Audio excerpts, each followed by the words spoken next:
മഹാദേവന്റെ പിറന്നാളാണ് ധനുമാസത്തിലെ തിരുവാതിര. ശിവക്ഷേത്രങ്ങളിലും ഭഗവതി ക്ഷേത്രങ്ങളിലും ഈ ദിവസം വളരെ പ്രാധാന്യം കൽപ്പിക്കുന്നു.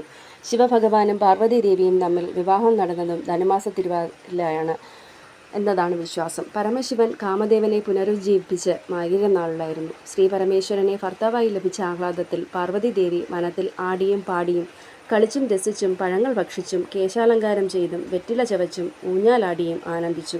ഇതിൻ്റെ ഓർമ്മയ്ക്കായും അതിനെ അനുകരിച്ചുമാണ് മകയിരവും തിരുവാതിര നാളും ചേർന്ന രാവിൽ തിരുവാതിര ആഘോഷമാക്കുന്നത് എന്നതാണ് ഐതിഹ്യം. മംഗല്യവതികൾ നെടുമാംഗല്യത്തിനും മക്കളുടെ ഐശ്വര്യത്തിനു വേണ്ടിയും അവിവാഹിതരായ യുവതികൾ ഉത്തമ വിവാഹം നടക്കാനും തിരുവാതിര വ്രതമെടുക്കുന്നു.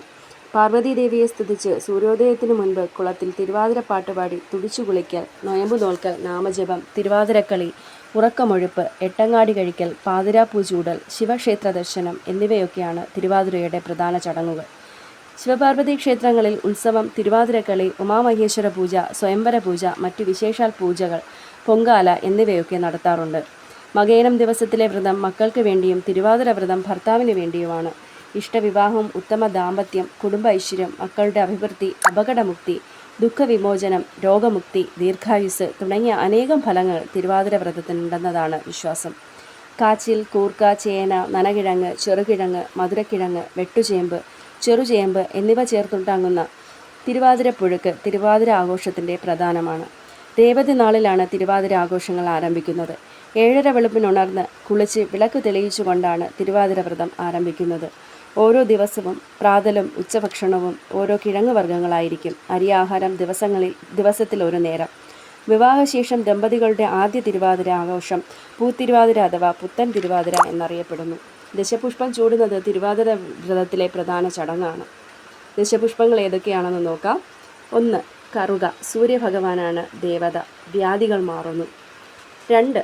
വിഷ്ണുക്രാന്തി, മഹാവിഷ്ണുവാണ് ദേവത, വിഷ്ണുപദത്തിൽ എത്തിച്ചേരും എന്നതാണ് വിശ്വാസം. 3. മുക്കുറ്റി, പാർവതീദേവിയാണ് അതിദേവത, പതൃസൗഖ്യമാണ്.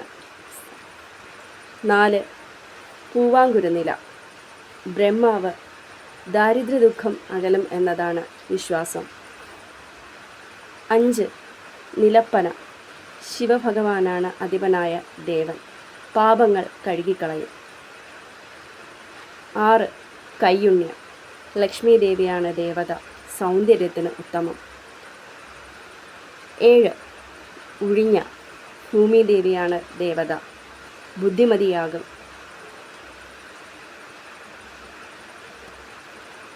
8.